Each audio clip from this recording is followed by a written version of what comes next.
तो चलिए हम लोग क्लास को स्टार्ट, जल्दी से बैठिए। तो चलिए, जय हिंद, जय श्री राधे राधे। जैसा कि मालूम हम लोग का मेडिवल हिस्ट्री मध्यकालीन इतिहास चल रहा है और आज हम लोग का 14वां क्लास, ठीक है। और हम लोग विजयनगर साम्राज्य के बारे में पढ़ रहे थे, जिसमें कल आपको हम संगम वंश के बारे में पढ़ा दिए थे, ठीक है, यानी हरियर बुक्का के बारे में पढ़ा दिया गया था।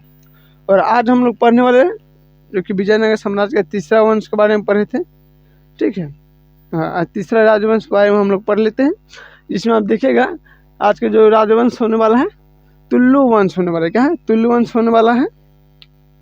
और इनका जो शासनकाल कब से कब रहा, तो 1505 से लेकर 1565 तक इनका शासनकाल रहा है, ठीक है। तो हम लोग बिना देरी क्लास को आगे कंटिन्यू करते हैं। हाँ, आज ऐसे भी थोड़ा लेट हो गया है तुम लोग, चलो ठीक है, बकलो लिया था। तुम टाइम से आवे नहीं करती है, अब तुम लोग को व्यवस्था टिकट टाइट करना होगा। टाइम से आया करो, ना तो बस बंद कर देंगे, छोड़ देते हैं कि चलो ठंडा के टाइम में फिर भी सब लेट करती रहती है। चलो ठीक है, ध्यान से देखना ही है। तो हम लोग क्लास को स्टार्ट कर दो। तो हम लोग कौन सा तुल्लु वंश होने वाला है, और आपको पता है कि 1505 से लेकर 1565 तक इसका स्थापना हुआ है, शासन कर रहा है। इसको स्थापना करने वाले जो व्यक्ति हैं यानी वीर नरसिंह, जो इन्होंने तुल्लु वंश के क्या क्या स्थापना किया था। कौन क्या था? वीर नरसिंह, ठीक है। जो कि वीर नरसिंह थे जो तुल्लु वंश की स्थापना किया। तुल्लु वंश का जो कि देखिएगा महान शासक आते हैं, वो आते हैं कृष्णदेवराय। सबसे महान शासक कौन आते हैं? कृष्णदेवराय आते हैं, जो कि देखिएगा 8 अगस्त 1509 ईस्वी में इस शासन यानी राजा बनते हैं, के शासक बनते हैं विजयनगर साम्राज्य के। और उसके बाद देखे जो कि सालू तिम्मा जो था एक कृष्णदेवराय का योग कह लीजिए कि सेनापति और मंत्री थे। इनका नाम था सालू तिम्मा, ठीक है। सालू तिम्मा जो थे कृष्णदेवराय का सबसे योग्य, बस समझते हैं, जैसे राष्ट्रपति के बाद प्रधानमंत्री सबसे योग्य होता है, जो राष्ट्रपति खड़े कार्य में सहयोग करता है, उस तरह देखिएगा कि जो सालू तिम्मा थे ये कृष्णदेवराय का सबसे योग्य मंत्री और सेनापति भी थे। एक साथ दो गो मंत्री विभाग संभाल रहे थे। देखिएगा बाबर ने अपनी आत्मकथा बाबरनामा, ठीक है, बाबरनामा में जो कि कृष्णदेवराय को भारत का सर्वाधिक शक्तिशाली शासक बताया है। जो बाबर थे वो अपने जो किताब लिखा है बाबरनामा, हाँ, तो उसमें कृष्णदेवराय को भारत का सबसे शक्तिशाली, दक्षिण भारत का सबसे शक्तिशाली राजा उन्होंने बताया है, ठीक है। कृष्णदेवराय रियल में उनके दरबार में बहुत बड़े बड़े विद्वान रहते। एक एपिसोड आता है तेनालीरामा, जो बच्चे देखेंगे उनको तो अच्छा भी लगता होगा, पंडित रामा कृष्ण इस सब के बारे में बहुत मस्त एपिसोड है, ठीक है। देख लीजिएगा तो आपको हिस्ट्री पढ़ने की जरूरत नहीं पड़ेगा, ठीक है। जिन स्टूडेंट का अगर समझे कि ऐतिहासिक चीज़ अगर डिटेल से जानना हो तो वो क्या करे, एपिसोड के माध्यम से देखे, पिक्चर के माध्यम से पूरा डिटेल से समझ में आ जाएगा। एक बात अभी है कि सब डिटेल में आ गया है, पिक्चर के माध्यम से आ गया है। चंद्रगुप्त हो गया, बिंबिसार हो गया, बिंदुसार हो गया, सोखा हो गया, सदाशिवराव भाऊ हो गया, यानी मराठा के, उसका उज्जैनी नरेश सब आ गया है। आप चाहिए कि किताब से अगर पढ़ने में आपको समझ नहीं आ रहा तो आप एपिसोड के माध्यम से, सीरियल के माध्यम से देख के समझ सकते हैं एकदम डिटेल से, बस समझ रहा है। हाँ, इतना बता दे किताब से बहुत बढ़िया समझ में आएगा, ठीक है। तो जो देखिएगा बाबरनामा में क्या लिखा कि कृष्णदेवराय दक्षिण भारत का सबसे शक्तिशाली और योग शासक में।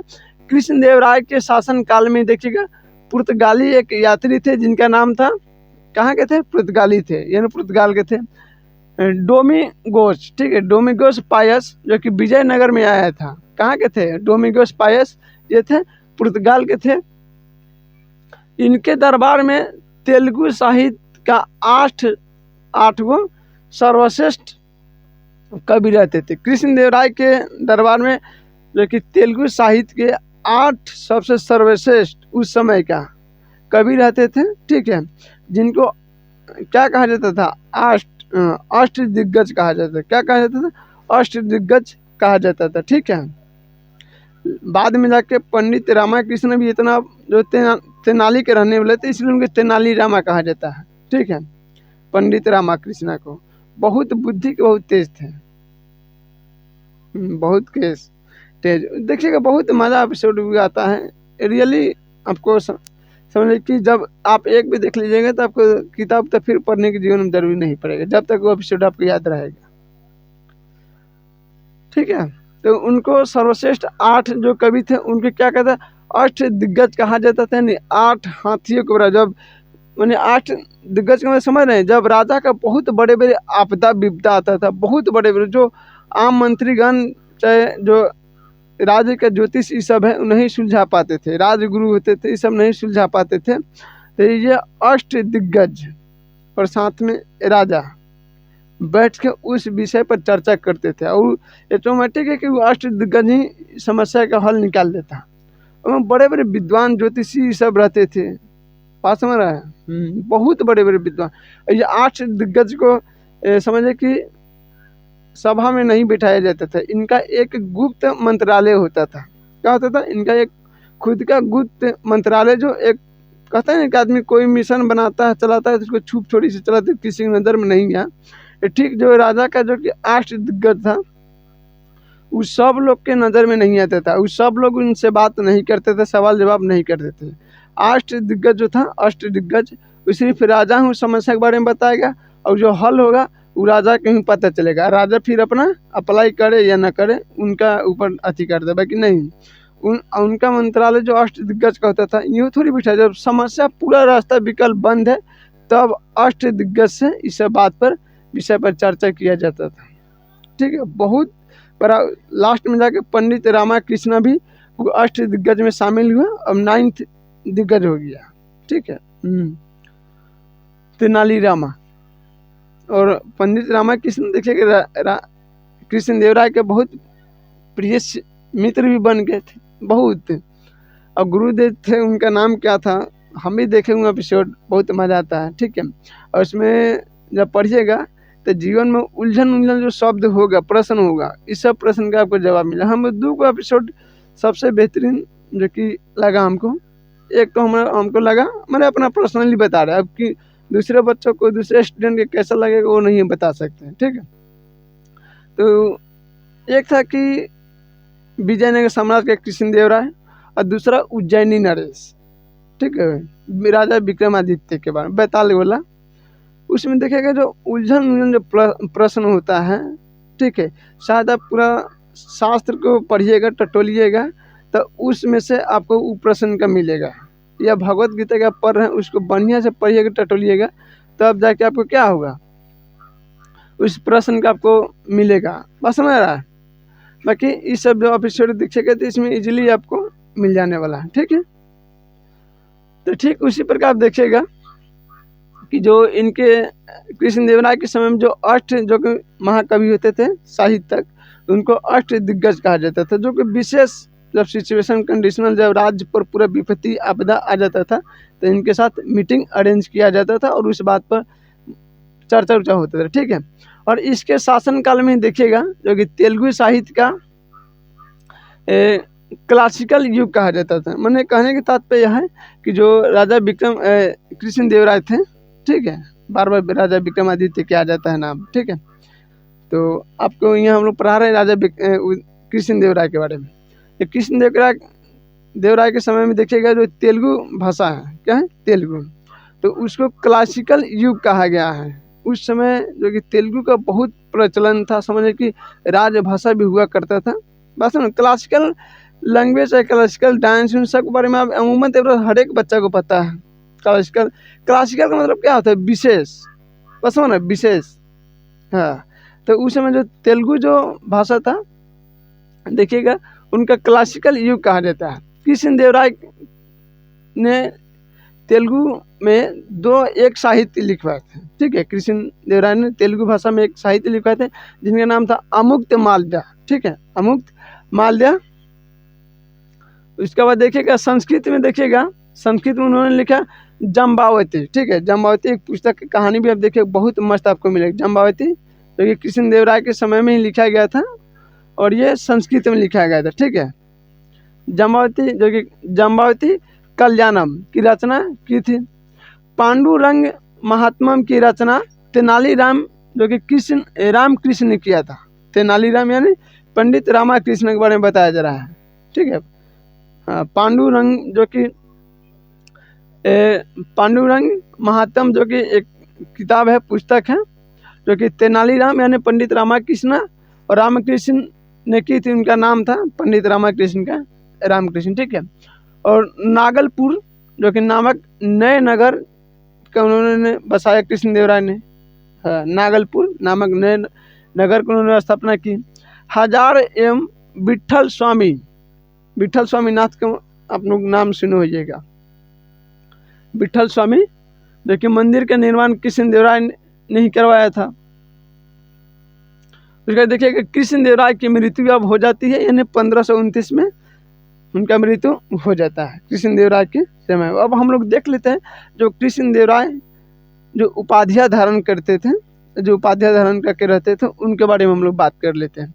तो देखिएगा जो पंडित रामाकृष्ण के जो भले कृष्णदेवराय जो उपाधि धारण किए थे वो थे आंध्र भोज। ठीक है। आंध्र भोज मतलब आप समझ में करते हैं कि अपने उस समय आंध्र प्रदेश सब उनके क्षेत्र में आता था। हाँ, आंध्र भोज का मतलब एकदम उनका दरबार में देख, उनका कुलदेवी था, उनका माता थी जो हमने जगत जननी कहते थे, पंडित रामाकृष्ण का भले कह रहे कृष्णदेवराय जी का क्या था, कुलदेवी थे, माता रानी।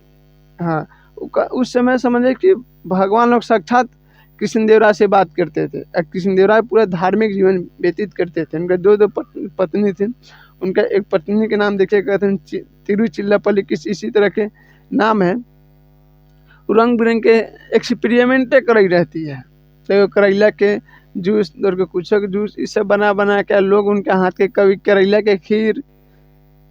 राजा कृष्णदेवराय खाना नहीं चाहते थे, अब मजबूरी में उनका खाना पर खा के प्रेम करते। उनके पत्नी दोनों को, एगो महारानी सची थी, एगो तिरुचिल्लापल्ली, इसी मैंने 2 महारानियाँ थी।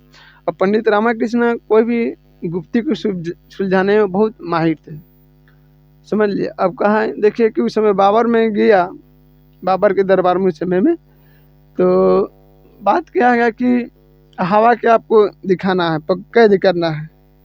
तो हवा को भाई कोई कैद कैसे कर सकता है, आप कीजिएगा कैद, नहीं कर पाइएगा। क्योंकि पंडित रामाकृष्ण एक जो कि झलकदार शीशे, मरकरी टाइप के शीशे मंगवाए मैंने लंबे, और उसमें धुआं के पैक कर दिए। बोले कि महाराज ये हवा पैक हो गया। पूछा कि ये हवा कैसे, तो बोला कि धुआं भी एक क्या है, हवा भी है कि ना। ठीक उसी तरह कृष्णदेवराय के मैंने आप जानवे करते लिविंग वाला सिस्टम सब जगह चलता है, उस समय भी चलता था। तब कृष्णदेवराय के कोई रिलेशन के एक लड़की आई थी, तो पंडित रामाकृष्ण के नाम पूरा उस समय पूरे भारत में चलता था, पूरे भारत में। उनके समक्ष कोई टिक नहीं सकता था पंडित रामाकृष्ण के समय, उस समय के काल में। तो वो लड़की आई तो उनका नाम सुने, तो उनके नाम से क्या हुआ, फिदा का मतलब समझता है कि किसी के इतना बड़ा नाम सुन के आदमी, कोई आदमी फिदा हो जाता है। तो उनका फिदा सुन के लड़की को उनसे बिना देखे प्रेम हो गया। एक दिन रात के टुकु करके मैंने अंधेरे में पंडित रामाकृष्ण जा रहे थे महाराज से मिलने, कोई समाचार रही होगी बताने के लिए। चलो वो लड़कियां बैठ गई महलवे में, तो बोले कि आप ही पंडित रामाकृष्ण था। हाँ, हम नहीं थे। मैंने आदमी अच्छा कहा जाता, कोई एक बार कोई बोले कि हाँ ना करने लगे, फिर बाद में बोले कि हाँ हम ही है। तो बोले कि हम आपसे बहुत प्रेम करते हैं, आप भी करते हैं, तो अभी रुक जाइए। हम अब उनका हड़बड़ी था महाराज से भेंट करने का, क्या उनका हड़बड़ी था महाराज से भेंट करने का। अब वो अलग अपने प्रेम गाथा सुनाते जा रही है। तो बोले कि हाँ कर देते। अब हड़बड़ी में बोले कि हम करते हैं, अब कि चल छूट जा जान। लेकिन बोले ठीक है कर देते। अब सब एक बात है, अब मानेंगे महाराज के खास थी, लाडली बहन लगती थी। अब वो न भी नहीं करते, खिस्सा के महाराज कहते, महाराज खिस्सा देते कि नहीं। तो इसलिए अब हड़बड़ी में बोलते कि हम करते हैं, ठीक है।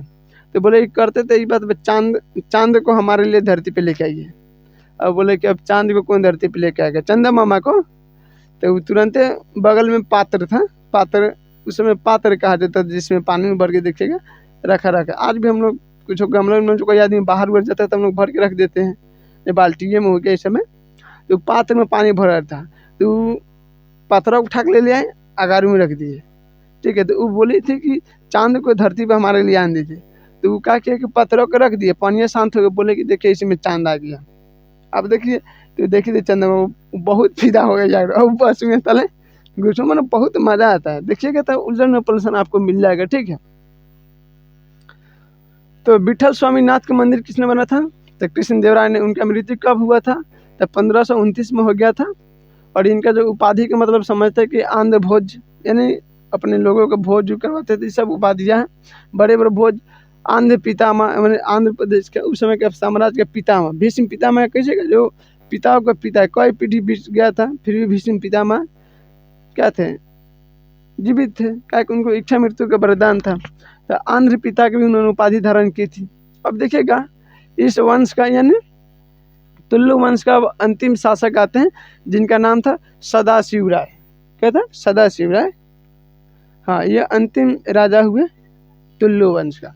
तो सदाशिव राय देखिएगा जो शासक बने, और इन्हीं के शासनकाल में 3 युद्ध लड़ा गया था। ठीक है, सदाशिव राय के समय में एक तो आपको राक्षी तगरी, ठीक है, राक्षी तगरी का युद्ध था, फिर तालीकोटा की युद्ध बना, फिर बनीहट्टी का युद्ध किया गया था, जो कि आपको 23 जनवरी 1965 में ये युद्ध लड़ा गया था। ठीक है, हुआ था। और इसी युद्ध के कारण देखिएगा विजयनगर साम्राज्य का क्या हो जाता है बबनी?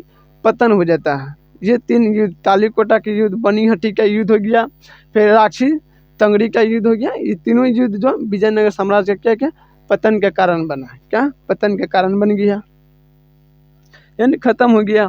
और जो युद्ध हो रहा था उस समय देखिएगा विजयनगर के विरुद्ध में कौन कौन उस समय के जो राज्य साम्राज्य थे जो युद्ध कर रहे थे, तो उस समय में देखिएगा संगठन था एक, जिसे दक्षिण के संघ राज्य का संगठन कहा जाता था, जिसमें देखिएगा बीजापुर जो कि साम्राज्य था, वहाँ के अहमदनगर का, गोलकुंडा का और बिदर का, ये 4 जो कि साम्राज्य थे एक साइड से विजयनगर साम्राज्य से युद्ध करते थे। ठीक है, जैसे कि आज की डेट में नाटो कैसे है, नाटो, हाँ, तो उसी तरह देखिएगा उस समय में, इस समझ उस समय के नाटो ही समझ लीजिए। तो इसमें 4 देश साम्राज्य उस समय था, गोलकुंडा, बिदर, अहमदनगर, बीजापुर। ठीक है, ये सारे जो कि साम्राज्य यानी राज्य के लिए मिलकर विजयनगर साम्राज्य से क्या करते थे?